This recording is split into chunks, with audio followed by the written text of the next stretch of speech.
చాలా బాగుంది. ఖచ్చితంగా ఫ్యామిలీ అందరూ వెళ్ళి చూడవలసిన మూవీ. ఒక 800 years తర్వాత ఎలా అయితే ఉంటుందో దాన్ని అడ్వాన్స్ లెవెల్లో దాన్ని చూపించారా, జరగబోయే చూపించారా? రెండు కలిపి చూపించారండి. ప్రీవియస్ లో ఉన్న అశ్వత్థామ్ని తీసుకొచ్చారు. సో నెక్స్ట్ లెవెల్లో జనరేషన్ ఎలా ఉండబోతుంది, బౌంటీస్, సో ఆ కాంబినేషన్ లో యూనిట్స్, సో ఈ కాంబినేషన్ లో తీసుకున్నారు. That's the next level.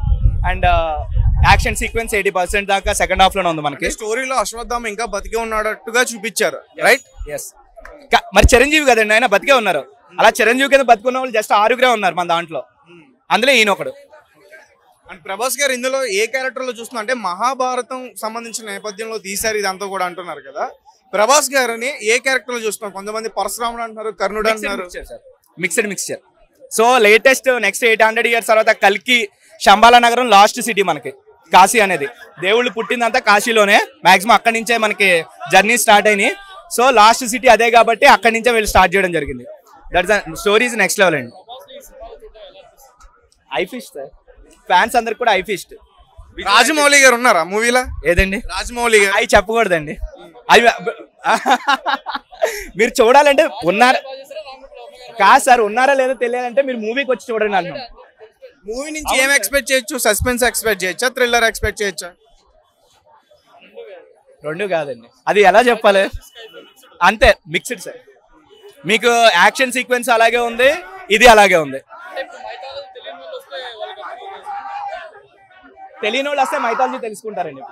అసలు అశ్వత్థామ ఎవరు, చిరంజీవులుగా బతుకున్న వాళ్ళు ఎంతమంది, అందులో తినేందుకు హెల్ప్ చేస్తున్నాడు, సో ఈయన క్యారెక్టరైజేషన్ ఏంటి, సో దీపికా బతుకునే కడుపున ఈయన ఎందుకు పుట్టారు, ఇలా చాలా కాంబినేషన్ ఏవైతే ఉన్నాయో అవన్నీ కూడా మీకు చెప్పేస్తే తెలియదు, ఆ థ్రిల్ మిస్ అవుతారు. ఖచ్చితంగా థియేటర్కి వచ్చే మీరు చూడాలి సార్. ఇప్పుడు అది చెప్పేస్తేనే కదా సార్ సస్పెన్స్ పోద్ది. నాకు అనిపించింది ఏంటంటే సినిమా బాగుంది, అంతవరకు చెప్పగలను సార్, అంతే. ఎందుకంటే నేనే చెప్తున్నాను పైరసీ ఎంకరేజ్ చేయొద్దు, నో స్పాయిలర్స్ అని. నో స్పాయిలర్స్ అన్నప్పుడు మేము ఎందుకు చెప్తాం సార్? సినిమాలో మీరు చూడగానే గూస్ బూమ్స్ తెప్పించిన సీన్స్ ఏమున్నాయి? సెకండ్ హాఫ్ సార్ సీన్, అదే నేనే అంటున్నాను కదా నో స్పాయిలర్స్ అని. యాక్షన్ సీన్స్ బాగుంటాయి. ఫస్ట్ హాఫ్ స్లోగా ఉంటుందా? లేదు, దాని కామెడీ చాలా బాగుంది. లేదు లేదు లేదు లేదు బ్రహ్మానందం గారు స్పెషల్ అట్రాక్షన్ దీనికి. సెకండ్ హాఫ్ అంటున్నా, ఫస్ట్ హాఫ్ స్లో ఉంటుందా? రెండు బాగున్నాయండి, ఫస్ట్ హాఫ్ సెకండ్ హాఫ్ రెండు బాగున్నాయి. నేను ఏది స్లో ఏదని చెప్పలేను, కానీ సినిమా నాకు ఓవరాల్ గా నేను చూస్తే మాత్రం 3 hours movie, 3 hours 1 minute movie, next level. Okay right. అంటే మరి ఇప్పుడు అమితాబ్ బచ్చన్ గారు అశ్వత్థామ క్యారెక్టర్ అని చెప్తున్నావు కదా, అతన్ని ఎందుకు ఇందులో విలన్ గా పెట్టారు? లాస్ట్ లో ఎందుకు ప్రభాస్ గారు అమితాబ్ బచ్చన్ గారు ఫైట్ చేసుకున్నారు? నేను ఇప్పుడే చెప్పాను కదా బ్రో, మీరు అడిగినా నేను చెప్పనని. నో స్పాయిలర్స్, నేను సీన్స్ ఏవి నేను చెప్పలేను. అంటే నేను ఏదో పెద్ద డైరెక్టర్ అని కాదు, బట్ థియేటర్కి వచ్చే వాళ్ళకి సస్పెన్స్ రివీల్ చేయొద్దు అంటాను, అంతే. అంటే మంచి ఫైట్ అయితే ఎక్స్పెక్ట్ చేయొచ్చు. ఫైట్స్ చాలా ఎక్స్పెక్ట్ చేయొచ్చు. 80% యాక్షన్ సీన్స్. యాక్షన్ సీన్స్ నచ్చే వాళ్ళకి ఇది సినిమా చాలా బాగా నచ్చుద్ది. అండ్ ఫ్యామిలీ ఎంటర్టైనర్స్ ఆటోమేటిక్ గా నచ్చుద్ది. మైథలాజికల్ గా అబోవ్ 30 years ఉన్న వాళ్ళు కూడా అట్రాక్ట్ చేసే కాన్సెప్ట్స్ ఇందులో ఉన్నాయి. సో బిలో 30 ఉన్న వాళ్ళని, అబోవ్ 30 ఉన్న వాళ్ళని ఇద్దరిని అట్రాక్ట్ చేసే మూవీ కల్కి. ఖచ్చితంగా ఓవరాల్ గా మన మహాభారతం గురించి మనం అయితే ఎమోషనల్ అవుతాం.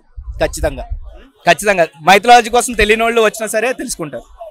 మీరేంటి ఇఫ్ యు లైక్ కల్కి give me as a fan కింద నేను చేస్తున్న ప్రమోషన్ అనమాట. కల్కి మూవీ నిజంగా మీకు నచ్చితే వచ్చి just give me hug and take a gift. Gift అంటే ఎలాంటి గిఫ్ట్? ఏదైనా ఇవ్వచ్చు బ్రో, దట్స్ మై విష్. నేను ఏదైనా ఇవ్వచ్చు. మీరు ప్రీవియస్ చూస్తే మీరు వచ్చి సిగరెట్స్ లేవు సార్, అలాంటివి లేవు. థియేటర్ లోనే వేసేటప్పుడే smoking is injurious to health అంటాం, మరి ఇక్కడ ఎందుకు ఇస్తాం మేము, అంతే. ఎంత ఇస్తావు రేటింగ్? 10 out of 10 బ్రో, పక్కా. ఖచ్చితంగా కొట్టింది కదా బ్రో, కొట్టింది. Thank you so much. Thank you భయ్యా. కల్కి చాలా మంది ఈగర్గా వెయిట్ చేసిన మూవీ. నిజంగా ప్రభాస్ గారిని స్క్రీన్ పైన అంటే కొత్తగా చూడాలి అనుకునే వాళ్ళు చాలా వెయిట్ చేశారు. బట్ ఈ సినిమా చాలా ఇంపాక్ట్ని క్రియేట్ చేయబోతుంది అనే ఫీల్ అయితే నాకు అనిపించింది. ఎందుకంటే క్యారెక్టరైజేషన్ అంత బాగుంది.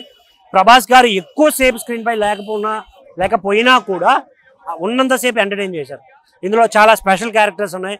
అమితాబ్ గారు కావచ్చు, ఈవెన్ మన ఇంకా క్యారెక్టర్లు ఉన్నాయి. పేర్లు రివీల్ చేయాలనుకోవట్లేదు, ఎందుకంటే సినిమాలో ఎగ్జైట్మెంట్ అయితే చాలా ఎక్కువ వస్తుంది సినిమాలో చూడడం వల్ల. అండ్ ఇంకోటి ఇందులో మెయిన్గా మైనస్లు ఏమైనా ఉన్నాయి అంటే అది ఫస్ట్ హాఫ్లో అక్కడక్కడ స్లో నేరేషన్ ఉంటుంది. అది తప్పించి సెకండ్ హాఫ్ అంతా కొంచెం బాగానే తీసుకెళ్తారు. కొంచెం ఎమోషనల్గా ఇంకా కొంచెం యాడ్ చేస్తే ఇంకా బాగుండేదేమో. బట్ ఓవరాల్గా చూసుకుంటే సినిమా మాత్రం బాగుంది. లాస్ట్ 30 minutes అయితే పీక్స్ అన్న, నిజంగా గూస్ బంప్స్ రావడం గ్యారంటీ. చింపి అసలు ఆ విజువల్ చూస్తుంటే మైండ్ పిచ్చెక్కిపోతుంది నిజంగా. నాకైతే ఓవరాల్ చాలా బాగా అనిపించింది. ఎందుకంటే ఈవెన్ కంపేరింగ్ టు సలార్ కూడా ఈ సినిమా నాకు బాగా నచ్చింది. అంటే అందులో కూడా లిటిల్ బిట్ క్యారెక్టర్ ఉన్నా కూడా దీంట్లో హీరో ప్రభాస్ గారు అనేలాగా బాగా పుష్ చేశారనే ఫీలింగ్ అయితే నాకు వచ్చింది. ఓవరాల్ గా బాగుంది. సో థియేటర్కి వెళ్ళండి, చూడండి. Thank you. సో ఎలా ఉంది మూవీ, ఎలా ఉంది? నాకైతే పిచ్చిగా నచ్చింది అని చెప్పగలను. Because of visuals, characterisations main. మనం మహాభారతానికి సంబంధించిన నేపథ్యంలో ఈ మూవీ అంతా కూడా తెరకెక్కిచ్చారన్న. మొత్తం మహాభారతం ఏం కాదన్న, కొన్ని క్యారెక్టర్లు ఉంటాయి ఇందులో. చిరంజీవులు అని కొందరు ఉంటారు. ఒక పరశురాముడు కావచ్చు, ఇంకా మన అశ్వత్థాముడు, విభీషణుడు, ఇలా చాలా మంది ఉన్నారు. వాళ్ళ చిరంజీవులు అంటారు. ఇంకా బతికే ఉన్నారని కూడా టాక్. సో వాళ్ళకి రిలేటెడ్గా తీయడం అనేది, ఇగో యుగాల గురించి తీయడం కొంచెం అంటే నేర్చుకోవచ్చు కదా, మనకు తెలియంది తెలిసేలా చేశారని ఫీలింగ్ ఉంది.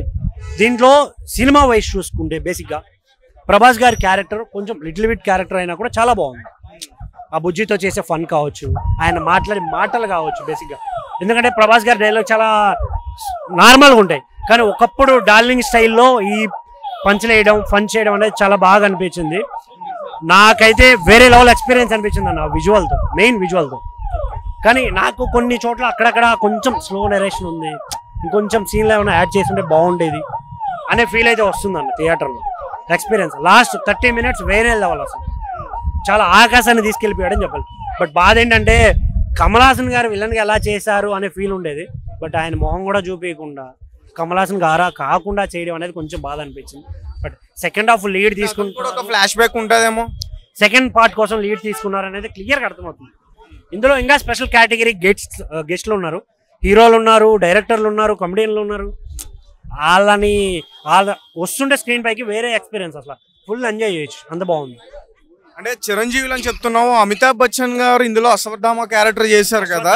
అనే వ్యక్తి కూడా చిరంజీవి, చావు లేని వాళ్ళు అని మీనింగ్ అనుకుంది. మన హనుమంతుడు గారు కావచ్చు, ఇలా కొన్ని క్యారెక్టర్లు ఉన్నాయి. సో అందులో చాలా కొత్తగా అనిపిస్తుంది నాకు, కొన్ని తెలియనివి కూడా తెలుసుకుంటాం మనం. నేను అంటే cinema block buster, under street అనేది చెప్పను, కానీ కొన్ని అక్కడక్కడ మైనస్లు ఉన్నా కూడా కంపేరింగ్ టు అదర్స్ ఈ మూవీ బాగుందన్న ఫీలింగ్ వచ్చింది లాస్ట్. బికాస్ ఆఫ్ ఆ లాస్ట్ 30 minutes ఇంటర్వెల్ బ్యాంగ్, ఇలా కొన్ని సినిమాలు ఎలా ఉంటాయంటే స్టార్టింగ్ స్లో తీసుకెళ్ళి ఏదో లేపేద్దాం, బ్లాష్ చేద్దాం అనే ఫీలింగ్లో ఉంటారు. అది చాలా సినిమాలు వర్కౌట్ అవుతుంది. బట్ ఈ సినిమాకి వర్కౌట్ అయ్యింది. ఆ లాస్ట్ 30 minutes ఆకాశానికి ఎత్తేసే సినిమా మెయిన్ గా చెప్పాలి. ప్రభాస్ గారిది, అమితాబ్ బచ్చన్ గారు ఇద్దరిది ఫైట్ కూడా ఒక రేంజ్ లో ఉంటది అంటున్నారు. ఫైట్స్ అన్ని అంటే ఇప్పుడు ప్రభాస్ డార్లింగ్ 6 అడుగుల ఆయనకి ఫైట్స్ లేకపోతే ఎలా అన్న, వేరే లెవెల్ ఉంటది. బట్ కానీ కొన్ని చోట్ల చిన్న ఉన్నాయి కదా, మిస్టేక్స్ ఉన్నాయన్న అక్కడక్కడ. బ్యాక్ డ్రాప్స్ అంటే ఎట్లా ఈ యాక్షన్స్ కి సంబంధించిందా, లేకపోతే మన మహాభారతాన్ని వివరించడంలో అక్కడక్కడ కొంచెం అంటే ఈ యాక్షన్ కి రిలేటెడ్ గా కొంచెం సెంటిమెంట్ కానీ ఇంకేదైనా యాడ్ చేస్తుంటే బాగుండేదేమో అనే ఫీల్ ఉంది. బట్ ఓవరాల్ గా ఇప్పటికి కూడా బాగుంది. ఇప్పుడు అన్ని సినిమాల లాగా ఏదో చూసాం అనే లేకుండా ఒక ప్రాపర్ గా చూపించారు అనే ఫీల్ నాకు వచ్చింది సినిమా. ప్రభాస్ గారిని ఏ క్యారెక్టర్ లో చూడొచ్చు, మహాభారతానికి సంబంధించింది కాబట్టి. కానీ అంటే మహాభారతానికి అంటే నేను క్యారెక్టర్ పేర్లు చెప్పాలనుకోవట్లేదు ఫస్ట్. ఇప్పుడు ఇందులో చేసిన భైరవ క్యారెక్టర్ బాగుంది. మీరు అడిగిన ఆ మొత్తం భారతంలో అయితే మన అర్జునుడే, ఎందుకంటే లేదంటే భీముడు, ఎందుకంటే మహాబలశాలి కదా మనోడు. సో ఇందులో ప్రభాస్ గారు కర్ణుడు క్యారెక్టర్ చేశారంటున్నారు. అయి ఉండొచ్చు అన్న, చూడొచ్చు. ఓవరాల్ గా రేటింగ్ ఎంత ఇస్తావు? బాగుంది అన్న సినిమా, రేటింగ్ ఇచ్చే అంత ఐ కెనాట్ డూ, బాగుంది. థ్యాంక్ యూ అన్న. సినిమా గురించి ఒక్కటే మాట చెప్తున్నా, ఫస్ట్ హాఫ్ బోర్ ఉంటుంది అన్న, లిటరలీ కొద్దిగా బోర్ ఉంటుంది. సెకండ్ హాఫ్ ఉంటుంది చూడన్న, పీక్స్ అంటే పీక్స్ అన్న. మహాభారతం కురుక్షేత్రం ఉంటాయి కదా, దగ్గర నుంచి చూసినట్టు ఉందన్న. 3Dలో చూస్తే కొన్ని సీన్స్ ఉంటాయి చూడు. అండ్ మెయిన్ థింగ్ అన్న, ఇది టాలీవుడ్ మూవీ కాదన్న, టాలీవుడ్ మూవీ అస్సలు కాదు, హాలీవుడ్ మూవీ అన్న. అండ్ కొందరికి మన ఇండియన్స్కి కొందరికి అర్థం కాదు డెఫినెట్లీ, కొద్దిగా ల్యాగ్ ఉండడం వల్ల. సెకండ్ పార్ట్, థర్డ్ పార్ట్ వేరే లెవెల్ వచ్చే ఛాన్స్ ఉంది. ఇంకా మహాభారతం హాలీవుడ్ లో అర్థం అవుతుందా అంటే టాలీవుడ్ కాదంటున్నావు కదా? అవునా. అంటే నేనేమంటున్నాను అంటే హాలీవుడ్ లాగా అర్థం కాదని అంటే కొన్ని సీక్వెల్స్ ఉంటాయి కదా. అంటే ఇప్పుడు మన భారత్ ఉంటుంది కదా, భారత్ అనేది మన కురుక్షేత్రం ఉంటుంది కదా, ఆ విధంగా తీసారన్న, అంత మంచిగా తీసారు. అంటే ఇప్పుడు ఎలా అంటే నువ్వు అన్న చూడు, హాలీవుడ్ లో అర్థం కాదు. కొన్ని ఇండియన్స్ కంటే కొందరికి మనము ఎంకరేజ్ చేస్తాం కానీ చాలా వరకు అయితే మన ఇండియన్స్ అయితే ఇట్లాంటి మూవీస్ అయితే ఎంకరేజ్ చేయరు. ఎందుకంటే అండ్ మెయిన్ థింగ్ నేను ఎందుకు అడుగుతానంటే, రామాయణాన్ని ఓం రౌత్ యాక్షన్ లో చేద్దాం అనుకున్నాడు, అది ఇక్కడ ఫ్లాప్ అయింది. ఇప్పుడు మహాభారతాన్ని ఎంచుకున్నాడు నాగ్ అశ్విన్. సో ఇట్లా ఇది కూడా ఒక యాక్షన్ తరహాలో తీశాడు కదా, అందుకు అడుగుతున్నా. నేనేమంటున్నా అంటే కురుక్షేత్రం ఉంది కదా, కురుక్షేత్రం తీసుకొని కలియుగంలో కల్కి పుడితే వీళ్ళ రెండి మధ్యలో అంటే సినిమా ఎలా ఉంటుందో ఇమాజినేషన్ చెట్టి చూపిస్తున్నాడు. ఆ లెవెల్ ఉందన్న, నేను చెప్తున్నా కదా. సెకండ్ హాఫ్ ఉంటా చూడు, ఆయన హాలీవుడ్ లెవెల్ ఉంటుంది అన్న. కొన్ని సీన్స్ అయినా ఫస్ట్ హాఫ్ కొద్దిగా లాగున్నా, సెకండ్ హాఫ్ అయితే చాలా మనం ఏదో కొత్త ప్రపంచంలోకి వెళ్తాం మనం, అంతా బాగుంటుంది. కొన్ని విజయ్ దేవరకొండ సీన్స్ అయినా, అండ్ కమల్ హాసన్ సార్ అయినా, గ్రాఫిక్స్ అయినా, అండ్ అమితాబ్ బచ్చన్ కంబ్యాక్ ఇచ్చింది చూడన్న. రీసెంట్ గా అయితే ఇప్పటివరకు అయితే నేను కంబ్యాక్ చూడలే, అమితాబ్ బచ్చన్ సార్ అంతా కంబ్యాక్ ఇచ్చిండు. అండ్ కమల్ హాసన్ సార్ అని యాక్టింగ్ అయినా కొద్దిగా ఉన్నాడు, వేరే లెవెల్ ఇచ్చిండు అన్న. ప్రభాస్ అని యాక్టింగ్ అన్న ఆఫ్టర్ లాంగ్ టైం కడుపు నింపిండి అన్న, అంతా మంచిదన్న. డైలాగ్స్ ఉంటాయా ప్రభాస్ గారికి? మంచి డైలాగ్స్, కామెడీ లెవెల్ అన్ని ఉంటాయి నీకు. ప్రభాస్ అన్న కామెడీ, డైలాగ్స్, సాంగ్స్ అయినా, యాక్టింగ్ అయినా ఎక్కడ తగ్గేది ఏం లేదన్న. ఫుల్ మీల్స్ ఇచ్చినట్టుంది అన్న, అంతా బాగుందన్న. ఓకే, ప్రభాస్ గారి ఏదైనా డైలాగ్ చెప్తావా? ప్రభాస్ అన్న డైలాగ్ అంటే, బుజ్జి ఈ రోజు ఒక్క రోజన్నా పాజిటివ్ మాట్లాడదాం బుజ్జి, నెగిటివ్ ఇచ్చిన వాళ్ళ గుద్దా పల్లెంగేసాం నీ బుజ్జి, నెగిటివ్ ఇచ్చిన వాళ్ళు అన్నట్టు. Thank you so much. కల్కి మూవీ చాలా బాగుందండి. సో ఇక్కడ ప్రభాస్ గారిని చూపించిన విధానం హైలైట్ అని చెప్పుకోవచ్చు. ఎందుకంటే కల్కి అంటే మన మానవుడు నిర్మితమైనటువంటి నుంచి ఇప్పుడు దాకా జరుగుతున్నటువంటి పరిణామాలు మొత్తం కూడా ఒక థియేటర్లో బంధించారు మన అశ్విన్ గారు. ఎందుకంటే ఇక్కడ మూవీలో కూడా చాలా పెద్ద పెద్ద ఆర్టిస్టులని తీసుకోవడం మెయిన్ అంశం. ఎందుకంటే హిందీలో అమితాబ్ బచ్చన్ గారు తక్కువ కాదు, తమిళ్లో కమల్ హాసన్ గారు తక్కువ కాదు, మన తెలుగులో Guinness book of the record మన బ్రహ్మానందం గారు తక్కువ కాదు. సో వీళ్ళందరూ కూడా చూస్తే ఎందుకన్నానంటే వాళ్ళు ఇంత పెద్ద ఆర్టిస్టులని తీసుకొని ఈ సినిమాని ఒక సవాల్గా తీసుకొని నిర్మించడం అంటే చాలా గొప్ప విషయం. మనందరికీ తెలిసిన విషయమే, మన పురాణాలు, రామాయణం, భారతం హిస్టారికల్. ఆ హిస్టారికల్లో ఆధారంగా మనల్ని ఈ సినిమాలో మొత్తం కూడా అంటే మనం అవతార్ సినిమా చూసినప్పుడు ఎటువంటి ఎంజాయ్ చేసాము, అవతార్ సినిమా చూసినప్పుడు అవతార్లో కూడా రామాయణం కలిసి ఉందని మనం ఊహించాము. గతంలో ఉన్నటువంటి చాలా సినిమాలు అన్నిటికీ మనం చూసాం, రొటేషన్ చేసాం. రామాయణాన్ని ఎక్స్ప్లెయిన్ చేయడంలో ఓమ్రత్ ప్రభాస్ గారితో ఫెయిల్ అయ్యాడు, అంటే ఒక యాక్షన్ తరహాలో తీద్దామని. మరి ఇప్పుడు నాగశ్విన్ మహాభారతాన్ని ఒక యాక్షన్ తరహాలో తీశాడు, తను సక్సెస్ అయ్యాడని చెప్పుకోవచ్చా? ఇక్కడ సక్సెస్ అని చెప్పుకోవచ్చు. ఎందుకంటే ప్రభాస్ గారు లాస్ట్లో ఉన్నటువంటి ఫీలింగ్ మొత్తం కూడా ఇక్కడ మాత్రం సక్సెస్ అని చెప్పుకోడు. రాజమౌళి గారు ఆస్కర్ తోటి ఇండియన్ ఫిల్మ్గా ఆయన తన అజెండాని ఊపితే, ఇక్కడ అశ్విన్ గారు ఇంగ్లీష్ వాళ్ళు మొత్తం కూడా ఒక జెండా బాధినటువంటి అంశంగా చెప్పుకోవాలి. రాజమౌళి గారు ఆయన జోనర్ వేరు, ఈయన జోనర్ వేరు. రాజమౌళి గారు ఏంటంటే ఒక వార్డులో వన్ లైన్లో తీసుకెళ్లిపోయాడు RRR అనేది కానీ, బాహుబలి అనేది కూడా. ఇక్కడ ఏంటంటే థియేటర్లో విభిన్నటువంటి అంశాలను తీసుకొచ్చాడు. రాజమౌళి గారు కూడా ఇందులో యాక్ట్ చేశారు. ఎందుకంటే ఆ ఎలిటువంటి క్రాసింగ్ లో కూడా రాజమౌళి గారు కనిపిస్తారు. ఇక్కడ ఇండియాలో ఉన్న డైరెక్టర్స్ అందరికి కూడా ఒక ట్విస్ట్ అని చెప్పుకోవచ్చు. ఎందుకంటే మహాభారతం తీస్తామని చాలా మంది ముందుకు వచ్చారు, కానీ ఇక్కడ మహాభారతం మొత్తం కూడా ఎక్స్ప్లెయిన్ చేసేయడానికి ఇతను సిద్ధమైపోయాడు నాగశ్విన్, ఎవరికి కూడా చెప్పకుండా ఒక ట్విస్ట్ లాగా. అదే నేను థియేటర్లకు వెళ్ళినప్పుడు చాలా బాగుంది. ఇక్కడ ఏంటంటే ఇక్కడ కొన్ని ఉన్నాయన్నమాట, యుగాల్ని కాలాల్ని మూటిని ఇమిడియేట్ చేసించారు. యుగాలంటే ఏంటి, కాలాలంటే కూడా చెప్పారు. అది నేను అంటుంది. మన దైవయుగం, త్రేతాయుగం, త్రితయుగం, ఇప్పుడు ఈ కాలాలన్నీ కూడా కాలాలన్నీ కూడా ఇమిడియేట్ చేశారు. తర్వాత అంటే భూతకాలం, భవిష్యత్తు కాలం, ఇవన్నీ కూడా కాలాలు మనకు తెలుసు కదా. వీటన్నిటిని దగ్గరలో పెట్టుకొని మనల్ని నిర్మించడం అంటే కొద్దిగా మాసు క్లాసు ఉన్నాయి, అన్నీ ఉన్నాయి. ఇదేంటంటే ఇప్పుడు లేటెస్ట్గా జరుగుతున్నటువంటి బుజ్జి ఏంటంటే, ఈ బుజ్జి అనేది రాబోయే రోజుల్లో గాలిలో ఎగిలే మోటార్లు వస్తాయంట. సో వాటిని ఆధారంగా నిర్మించినట్టని నా ఊహా కల్పన అనిపించింది. బుజ్జి రాబోయే రోజుల్లో గాలిలో ఎగిలే కార్లు వస్తాయంట, గాలిలో ఎగిరే కార్లు వస్తాయని. కూడా గాలి ఎగురుద్దా? లేదు అంటే రాబోయే రోజు అటువంటి దానికి ఇమిటేషన్ చేసి సినిమాలో చూపించారు. బుజ్జి అనే గాలిలో ఎగురుతుంది, ఆ బుజ్జి గాలిలో ఎగిరే మోటార్ వాహనం అని చూపించారు. సో దానికి ఈక్వల్గా ఉందని ఒక అనిపించింది. సో రాబోయే రోజుల్లో దానికైతే అది మాత్రం ఊహాకల్పన దగ్గర. సో కల్కిలో ప్రభాస్ గారు చాలా ఆయన ఒక హీరోయిజాన్ని మాత్రం ఎక్కడ ఫ్యాన్స్కి మాత్రం చాలా అద్భుతంగా కనిపిస్తారు. చాలా మంది కూడా ఫస్ట్ ఒక డౌట్ వచ్చింది, ప్రభాస్ కన్నా అసలు ఏ రోల్లో చూస్తున్నాం, మహాభారతం అంటున్నారు, ఒక పక్కన ఈయన అశ్వత్థాముడు అంటున్నారు. అంటే ప్రభాస్ గారు భీముడా, లేకపోతే కర్ణుడా, అశ్వత్థాముడా, లేకపోతే పరశురాముడా, ఇలా చాలా వచ్చాయి బయటికి. అసలు ప్రభాస్ గారి క్యారెక్టర్ ఏంటి ఇందులో?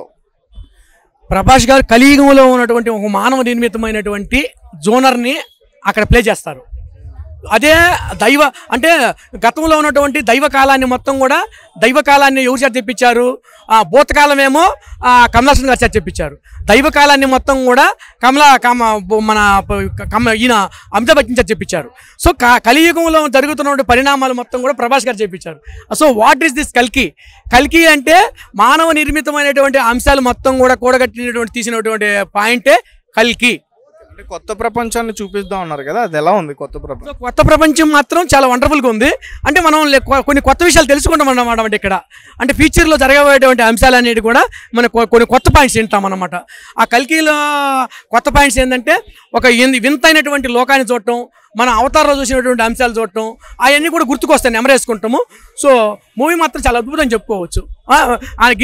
Guinness book of the record Brahmanandam గారికి ఉంది. అంత పెద్ద బ్రహ్మానందం గారిని హ్యాండిల్ చేయడం ఈ మూవీ కొడుతుందా రికార్డ్స్? సో ఈ మూవీ యాస్టీజ్ ఇంటర్వ్యూల్ దాకా కూడా స్టోరీ రివీల్ కాదు. రివీల్ కాదంటే అర్థం కాదు. ప్రతి ఒక్క ప్రేక్షకులు అసలు ఇంకా స్టోరీలోకి మనం దిగనటువంటి అంశంగానే ఉంటుంది. ఇంటర్వ్యూల తర్వాతనే స్టోరీలోకి వెళ్తాం. అది మాత్రం చెప్పుకోవచ్చు. థ్యాంక్ యూ ఇట్లు మీ పెట్టల ద్వారా.